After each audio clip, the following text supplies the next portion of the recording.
বর্তমান ভারতে একটা মেলা হচ্ছিল, মেলাটার নাম কি সবাই জানেন? কি মেলা? কুম্ভ মেলা। কুম্ভ মেলা যখন শুরু হয় সেই সময়তে মেলা কমিটির একটা রেজুলেশন পাস করা হয় যে এই মেলাতে একটা জাতিকে ঢুকতে দেওয়া হবে না। সেই জাতিটার নাম কি? এই তো আলহামদুলিল্লাহ, কথা আপনাকে আমি বলাতে পেরেছি, আলহামদুলিল্লাহ। এটা বললেই আমার বক্তব্যের স্পিড বাড়বে। সেই জাতিটা, যেই জাতিকে ঢুকতে দেওয়া হবে না, নাম তার কি? মুসলমান। আমাদের মনটা বড্ড খারাপ হয়েছিল যে মহাকুম্ভের মতো মেলাতে মুসলমানকে ঢুকতে দেওয়া হবে না। মনটা খারাপ হলো, ঠিক আছে, খারাপ হয়ে গেল, খারাপ করে থাকলাম। তার কিছুদিন পরে শুনলাম মহাকুম্ভের মেলাতে পদপিষ্ট হয়ে কিছু লোক মারা গেছেন। আমি হাবিবুল্লাহ যেটুকা ইতিহাস পড়ি, স্টাডি করি, সেইটুকা বুদ্ধি অনুযায়ী আপনাকে বলছি, যদি মুসলমানদেরকে মহাকুম্ভের মেলাতে ঢোকার অনুমতি দেওয়া হতো, 30 জন হোক আর 53 জন হোক, যেই লোকগুলো পদপিষ্ট হয়ে মারা গেছে তার পুরো দায়ভারটা মুসলমানদের উপরে চাপিয়ে দেওয়া হতো। হতো না? হতো না? কোভিড-19 সময়তে একজন ডাক্তার যে নিজের পকেটের পয়সা খরচ করে অক্সিজেন কিনে এনেছিল, নাম তার কাফিল খান। শুনেন নাই? শুনেন নাই? নাম তার কাফিল খান। সেই কাফিল খানকে যোগী গভর্নমেন্ট আবার জেলে ভরে দিয়েছিল যে এই লোকটাই বদমাশি করে সেখানে হসপিটালে বাচ্চাদেরকে মেরেছে। তো মহাকুম্ভের মেলাতে মুসলমানদেরকে ঢুকতে দেওয়া হয়নি, তারা পদপিষ্ট হয়ে মরেছে। এতে কিন্তু আমরা খুব খুশি নই, এতে আমরা কেউ আনন্দিত নই। আমি তো এই যা জালসা শুনছেন, মহিলারা যা শুনছেন এবং সোশ্যাল মিডিয়ার মাধ্যম দিয়ে যারা শুনবেন, তাদেরকে সাক্ষী রেখে আল্লাহর কসম করে বলছি, এর থেকেও বড় বড় সভাতে বলেছি, যেই সব লোকগুলো পদপিষ্ট হয়ে মহাকুম্ভে মারা গেছে তাদের ফ্যামিলিদের প্রতি আমরা সমবেদনা জানাচ্ছি, কারণ তাদের মৃত্যুতে আমরা খুশি নই। খুশি নই, বরঞ্চ আমরা সরকার মহোদয়কে বলতে চাই, সে সেন্ট্রাল গভর্নমেন্ট হোক আর যোগী গভর্নমেন্ট হোক, যে মহাকুম্ভের ব্যবস্থা আরো উন্নত মানের হওয়া উচিত ছিল, যাতে সেখানে একটাও নাগরিক না মারা যায়। আপনারা 18 মাস ধরে গোটা পৃথিবীর শক্তিশালী একটা রাষ্ট্র, নাম তার আমেরিকা, একটা অবৈধ রাষ্ট্র ইসরায়েলকে দিয়ে আমার 70,000 গাজার মানুষকে মারালেন না? মারালেন না? তারপরেও কিন্তু আমরা কাবার গিলাফ ধরে দাঁড়িয়ে দোয়া করে বলিনি, আল্লাহ তুমি আমেরিকাকে জ্বালিয়ে দাও, বলেছিলাম? এরকম ভিডিও ক্লিপ কারো কাছে আছে? আছে? নেই। গোটা পৃথিবীকে আমরা বলেছিলাম, দেখো 12 কিলোমিটার চওড়া, 42 কিলোমিটার একটা ছোট্ট জায়গা, সেখানে জেনোসাইড চলছে, সেখানকার বাচ্চাগুলোকে মেরে দেওয়া হচ্ছে, সেখানকার তরুণীগুলোকে তুলে নিয়ে গিয়ে ধর্ষণ করা হচ্ছে, মানুষ যখন খাবার চাইছে তখন তাদের উপরে গুলি বর্ষণ করা হচ্ছে। ওই সব লোকগুলোকে বাঁচাও। তখন পৃথিবীর ক্যামেরাগুলোকে আমরা গাজার দিকে ঘুরাতে পারিনি, কিন্তু জানি না, যখন আমেরিকার লস অ্যাঞ্জেলস আর ক্যালিফোর্নিয়াতে আগুন লাগলো, সেই সময়তে গোটা পৃথিবীর ক্যামেরাগুলোকে দেখলাম যে আগুন দেখাতে লাগলো না? লাগলো নাই? আমরা আজ পর্যন্ত কেউ দোয়া করে বলেছি আল্লাহ আমেরিকাকে জ্বালিয়ে দাও? বলেছি? বলি নাই, কারণ আমরা জানি আবু হুরায়রা বিশ্বনবী মুহাম্মদ রাসূলুল্লাহ সাল্লাল্লাহু আলাইহি ওয়াসাল্লামকে বলছেন, মসজিদে নববীতে রাসূল ঘুমিয়ে আছেন, 14 দিনের পূর্ণিমার চাঁদ আকাশে, আর রসুলের চেহারার দিকে দেখেন আর বলেন, আল্লাহ রসুল আপনি কত বড় দয়াবান, আর আপনাকে যে আল্লাহ মা আরসালনাকা ইল্লা রাহমাতাল লিল আলামিন করে পৃথিবীর মাটিতে প্রেরণ করেছেন। আল্লাহ রসুল গো, যেদিন আপনি তায়েফের মাটিতে ইসলাম প্রচার করতে গেছিলেন, যদি আপনাকে অতিরিক্ত প্রহার করা হয়েছিল, এত আপনার দিকে পাথর ছুড়া হয়েছে, আপনাকে টর্চার করা হয়েছে, পায়ের জুতাটা আপনার পায়ের সঙ্গে জমে গেছে, আপনি বারবার অজ্ঞান হয়েছেন, জিবরিল এসেছেন, আসার পর বলেছেন, হে আল্লাহ রসুল আমার সঙ্গে পাহাড়ের ফেরেশতারা এসেছে, বলুন আপনি যদি চান তো তাইফবাসীকে আমরা এরকম দুটো পাহাড় দিয়ে চিপে দেব আর গম পিসা করে পিষে আটা করে দেব। আবু হুরায়রা বলছেন, হে আল্লাহ রসুল সেদিন যদি আপনি বলে দিতেন, হ্যাঁ পাহাড়কে পিষে দাও, পাহাড় দিয়ে তায়েফকে পিষে দাও, তাহলে আমি আবু হুরায়রা সেদিন পিষিত হয়ে যেতাম, কারণ আমার বাড়ি হচ্ছে তায়েফ। আমি তো হাবিবুল্লাহ জানি আমেরিকার ক্যালিফোর্নিয়াতে যে আগুন লেগেছে, আগামী দিনে আবু হুরায়রার মতো সেখানেও কেউ আশহাদু আল্লা ইলাহা ইল্লাল্লাহ ওয়া আশহাদু আন্না মুহাম্মাদুর রাসূলুল্লাহ পড়ে ইসলাম কবুল করতে পারে না? পারে নাই? পারে না? পারে নাই? পারে। তাই 2001 সালের ওয়ার্ল্ড ট্রেড সেন্টার ভাঙার পর যেই আমেরিকা বলেছিল আর বুশ বলেছিল উই আর ফাইট এগেইনস্ট ইসলাম, ইসলামের বিরুদ্ধে আমরা যুদ্ধ করব, সেই আমেরিকার ঘরে ঘরে আজকে যেই ধর্মটা সব থেকে বেশি গ্রহণ করা হয় সেটা ইসলাম। নারে তাকবীর। তো ক্যালিফোর্নিয়ার আগুনের জন্য আমরা দোয়া করেছি, আল্লাহ নিভাও। তো সেই মহাকুম্ভ যার কথা বলছিলাম, আমার হাতে একটা কাটিং আছে, আপনারা এত দূর থেকে দেখতে পাবেন না, কিন্তু সভাপতি সাহেব দেখতে পাবেন। এতে খুব সুন্দর করে লেখা রয়েছে যে মহাকুম্ভের ভিএইচপির শপথ, এরপরে তারা ভাঙবে 42,000 মসজিদ। কত বললাম? কত বললাম? 42,000 মসজিদ তারা ভাঙবে। তার আগে আপনাকে আমি 3 পাতার একটা রিপোর্ট দিয়েছি, যেখানে বলা হচ্ছে 1991 সালের 18 September the place of warship act, তার মানে হচ্ছে এই আইনটার মানে হচ্ছে এই যে 1947 সালের 15 আগস্টের পর নতুন করে কোন ধর্মীয় স্থানকে আর ছেড়ফাড় করা হবে না। মানেটা হচ্ছে যে যেখানে মসজিদ আছে সেখানে কি থাকবে? মসজিদ থাকবে। যেখানে মন্দির আছে সেখানে কি থাকবে? মন্দির থাকবে। যেখানে গির্জা আছে সেখানে কি থাকবে? গির্জা থাকবে। যেখানে গুরুদুয়ারা আছে সেখানে কি থাকবে? গুরুদুয়ারা থাকবে। মানে নতুন করে আর কোন জায়গাকে সার্ভে করা হবে না। আমরা এবার যোগী আদিত্যনাথকে বলতে চাই যে it is not apply for the Babri মসজিদ, অর্থাৎ রাম জন্মভূমি বাদে ভারতের প্রত্যেকটা ধর্মীয় স্থানের উপরে আইনটা যেখানে বলবৎ আছে, সেখানে যোগীর একটা ছোট্ট লোয়ার আদালত কি করে উত্তর প্রদেশের সাম্ভালের জামে মসজিদকে আবার সার্ভের অর্ডার করতে পারে, এটা আমাদের জানার এখতিয়ার আছে না নেই? আছে না নেই?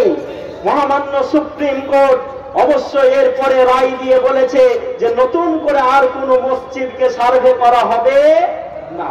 কিন্তু যারা টার্গেট আবার করছেন মাসখানেক আগে যে 42,000 মসজিদকে আমরা ভাঙবো, তাদেরকে আমরা বলতে চাই যে মহাকুম্ভের মেলাতে 42,000 মসজিদ ভাঙার তোমরা টার্গেট নাও, সেখানে মানুষরা যখন পদপিষ্ট হয়ে মারা যাচ্ছে, তখন যেই ধর্মীয় স্থানটা সেখানকার মানুষদেরকে আশ্রয় দিয়েছে সেটা হচ্ছে মসজিদ। নারে তাকবীর। এবং সেখানকার ইমাম সাহেব আর সেখানকার মুয়াজ্জিন আর সেখানকার মুসাল্লিরা মহাকুম্ভের যারা পদপিষ্ট হয়ে আহত হয়েছিল তাদেরকে সেবা করেছেন। মানে আল্লাহ রাব্বুল আলামিন দেখিয়ে দিয়েছেন যে তোমরা যেই মসজিদকে ভাঙার টার্গেট করো, সেই মসজিদে গিয়েই তোমাদেরকে আবার আশ্রয় নিতে হয়। নারে তাকবীর। তো যারা এইরকম ভাবে মসজিদ ভাঙার টার্গেট করেন তাদেরকে বলতে চাই, সাম্ভালে 24 নভেম্বর 5টা তরতাজা যুবককে মেরে দিলেন। মেরে দিয়ে ভাবছেন মুসলমানদেরকে বাপিয়ে দেওয়া হলো, মুসলমানদের মুখকে বন্ধ করা হলো। বলুন তো এরকম 5টা মুসলমান মেরে মুসলমানদের মুখ বন্ধ করা যাবে? আচ্ছা 70,000 গাজাতে মুসলমান মেরে মুসলমানকে দবানো যাবে?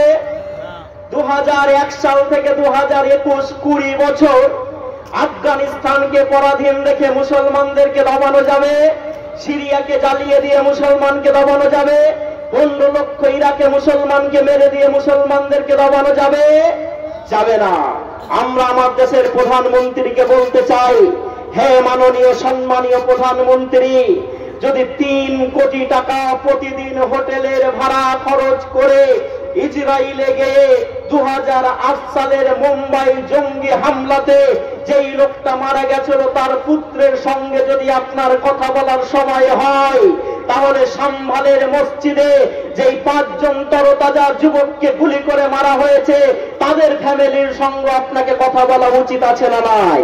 না আপনারা কি বলেন, আছে না নাই? না প্রধানমন্ত্রীর কাছে আমরা জানতে চাইতে পারি না? পারি না? পারি না? পারি। কারণ উনি যে 8,000 কোটি টাকার প্লেনে চাপেন সেটা আমাদের ট্যাক্সের টাকা। কত টাকার প্লেন বললাম? কত টাকার বললাম? 8,000 কোটি টাকার প্লেনে যে উনি চাপেন সেটা আমাদের ট্যাক্সের টাকা। আর উমারের সামনে যদি কোনো মুসলমান বলতে পারে যুদ্ধ কেন বড় হয়েছে, কৈফিয়ত দিতে হবে, তারপরে বক্তৃতা চলবে। কোন উমর? যেই উমরের ব্যাপারে বিশ্বনবী মুহাম্মদ রাসূলুল্লাহ সাল্লাল্লাহু আলাইহি ওয়াসাল্লাম বলছেন, আমার পরে যদি কেউ নবী হতো তাহলে সেটা হতো উমর। রসুলের স্ত্রী যারা ভলেন্টিয়ার্স আছেন, আমি বক্তৃতা করছি মানে এই জালসার কন্ট্রোল করব আমি, আপনাকে আওয়াজ করতে হবে না, বসে যাবে, বসিয়ে দেবো ইনশাল্লাহ। আমাকে বলুন না, আমি বসিয়ে দেবো, ওনার কথাতে বসবে না তো লোক, ঝামেলা হয়ে যাবে। তো আপনারা এত ছোট জায়গা করবে, আমাকে যখন ডাকছেন বা আমরাকে যখন ডাকছেন তো ছোট জায়গা করছেন কেন? আরো বড় জায়গা করবেন। আসুন না, বাম দিকে দেখেন, 1 মিনিট বলছি মানে 1 মিনিট তো টাইমটা লস হচ্ছে। অনেক তথ্য আপনাদেরকে আমি দিয়ে যাব ইনশাল্লাহ। যিনি কন্ট্রোল করছেন তিনার কথা বলা যাবে না, ভলেন্টিয়ার্সকে মুখ বন্ধ করতে বলুন। আমি কন্ট্রোল নিয়ে নেবো ইনশাল্লাহ, জালসার কন্ট্রোল আমি নিয়ে নেব, আমি বসিয়ে দেবো লোককে। আল্লাহ, আমি দোয়া করছি দেখেন আপনাদের জন্য যারা দাঁড়িয়ে আছেন, আল্লাহ যারা আমার কথা শুনে বসে যাবে তাদের প্রত্যেককেই জাহান্নামের আগুন থেকে বাঁচিয়ে নিও, বলেন আমিন। তো যারা বসে বসে শুনছেন তাদের হিংসা হলো না, রাগ হলো না যে ওরা জাহান্নাম থেকে বেঁচে গেল আর আমরা বাদ? ফেরেশতারা রিপোর্ট করে দিয়েছে অলরেডি। আল্লাহকে বলছেন, আল্লাহ যারা দাঁড়িয়েছিল তাদের জন্য জাহান্নাম থেকে বাঁচানোর দোয়া করেছে হাবিবুল্লাহ। তো বললো যারা বসেছিল তারা কি বলেছে? আল্লাহ তুমি এটাকে কবুল করো। তখন আল্লাহ বলেছেন, ওদের জন্য যখন জাহান্নাম থেকে বাঁচার দুয়াতে এরা সাপোর্ট করেছে, তো এদেরকেও জাহান্নাম থেকে বাঁচিয়ে নাও। তাহলে আপনার লাভ হলো না? আল্লাহ বলছেন, আমি ফ্রিতে কাউকে খাওয়াই না আর ফ্রিতে খাটাইও না। মায়েরা যারা শুনছেন তাদের জন্য বলছিলাম, মারিয়াম আলাইহিস সালামের এখনই বাচ্চা হলো। মারিয়াম আল্লাহকে বলছেন, আল্লাহ খাবো কি? কোরআন বলছে আল্লাহকে বলছেন, আল্লাহ খাবো কি? বললো তুমি যেখানে ঠেস দিয়ে আছো তোমার পাশে ওটা কি? বলে এটা তো একটা খেজুর গাছ। আল্লাহর পক্ষ থেকে বলা হচ্ছে খেজুর গাছটাকে নাড়াও। মারিয়াম বলছেন, এক্ষুনি তো আমার বাচ্চা হলো, আমার গায়ে এত শক্তি নেই, কি করে নাড়াবো? আল্লাহ বললেন, নাড়ানোটা তোমার কাজ আর ওইখান থেকে ফল পাঠানোটা আমার কাজ, তুমি তো চেষ্টা করো। মারিয়াম যখন হাত দিয়ে নাড়িয়েছে তখন সেখান থেকে খেজুর পড়তে শুরু করেছে। তার মানে হচ্ছে এই যে আল্লাহ ফ্রিতে কাউকে খাওয়ায় না, ফ্রিতে কাউকে খাটায় না। তো আপনি আমিন বলেছেন, আপনার কবুল হয়ে গেছে। তো যেই কথাটি বলছিলাম যে আপনি 8,000 কোটি টাকার প্লেনে চাপছেন, আর কি করছেন? যে আপনি যেই পার্লামেন্টে বসছেন এটার নাম দিয়েছেন সেন্ট্রাল ভিস্তা। এইটা তৈরি করতে আপনি খরচ করেছেন 20,000 কোটি টাকা। কত বললাম? 20,000 কোটি টাকা। তো এই টাকাটা উনার ধান চাষ করার টাকা না আমাদের ট্যাক্সের টাকা? কিসের টাকা? এই তো কথা বলেন না, কিসের টাকা? ট্যাক্সের টাকা। তো আমাদের ট্যাক্সের টাকাতে যিনি প্লেনে চলেন, আমাদের ট্যাক্সের টাকাতে যিনি পার্লামেন্টে বসেন, তার কাছে আমাদের জানার অধিকার আছে যে 5 জনকে সম্ভালে কেন পিটিয়ে মারা হলো, এর কৈফিয়ত আপনাকে দিতে হবে না? তো যেই উমরের ব্যাপারে বলা হচ্ছে এটা, আল্লাহ রাসূল নিজের স্ত্রীকে বলছেন, কি হলো তোমরা তো এক্ষুনি খেলছিলে, তোমাদের খেলনা পাতিগুলোকে লুকিয়ে দিচ্ছ কেন? আল্লাহ রাসূলকে স্ত্রীরা বলছেন, আপনি কি উমরের আওয়াজ শুনেন নাই? বলে হ্যাঁ শুনেছি। বলে উমরকে যে আমরা ভয় করি তাই আর খেলতে পারি না। সেই উমরের সামনে দাঁড়িয়ে যদি কোনো মুসলমান বলতে পারে, ইয়া আমিরাল মুমিনিন, যতক্ষণ না জুব্বাটা কি করে লম্বা হয়েছে তার কৈফিয়ত না দিবেন ততক্ষণ পর্যন্ত আপনাকে বক্তৃতা দিতে দেওয়া হবে না। আজকে যারা আমার বক্তৃতা শুনছেন তাদেরকে বলবো, কালকে যখন সকালবেলাতে উঠবেন, সোশ্যাল মিডিয়াটা হাতে নেবেন, ফেসবুকে লাইভে যাবেন আর বলবেন যে 5 জন সম্ভালের মাটিতে কেন মারা হয়েছে গুলি করে, আমার দেশের প্রধানমন্ত্রীকে অবিলম্বে তার কৈফিয়ত দিতে হবে, না দিলে আমরা ছাড়বো না, প্রধানমন্ত্রীকে তার কৈফিয়ত দিতে হবে। কারণ ভারতের মাটিতে মুসলমানরা শুধু মুখ বন্ধ করেছে, তাই ভারতের বড় ক্ষতি হয়ে গেছে, হয় নাই? পেট্রোল ক টাকা লিটার? মোটর সাইকেল ওরা কেউ ওইখানে নাই। ক টাকা লিটার? 100। ডিজেল ক টাকা লিটার? 100 টাকা লিটার। আমি প্রতিদিন পাম্পে যাব আর বলবো জয় শ্রীরাম, আমাকে 53 টাকাতে ডিজেল দেওয়া হবে। আমি প্রতিদিন পাম্পে যাব আর বলবো জয় শ্রীরাম, আমাকে 430 টাকায় গ্যাস দেওয়া হবে। প্রতিদিন আমি ঔষধখানাতে যাব আর বলবো জয় শ্রীরাম, যে ঔষধটা এতদিন 300 টাকায় কিনতাম আজকে 200 টাকায় দিয়ে দাও, দেওয়া হবে?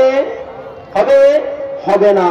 তো যেসব বন্ধুরা জয় শ্রীরামের নাম করে ছোট জাতি, দলিত, আদিবাসী আর মুসলমানদের ভেতরে লড়াই লাগিয়ে দিচ্ছেন, তাদের ঘাড়ে যদি হাতটা দিয়ে আমরা বলি, বন্ধু তুমিও তো ভারতের নাগরিক, আমিও ভারতের নাগরিক, আমাকে 100 টাকা দিয়ে পেট্রোল কিনতে হয়, তোমাকেও 100 টাকা দিয়ে পেট্রোল কিনতে হয়, চলো না আমরা একবার আওয়াজ তুলে বলি যে 50 টাকায় পেট্রোল দাও। এইভাবে যদি আমরা মুখ করি তো ওই ভাইরা বুঝবে না? বুঝবে না?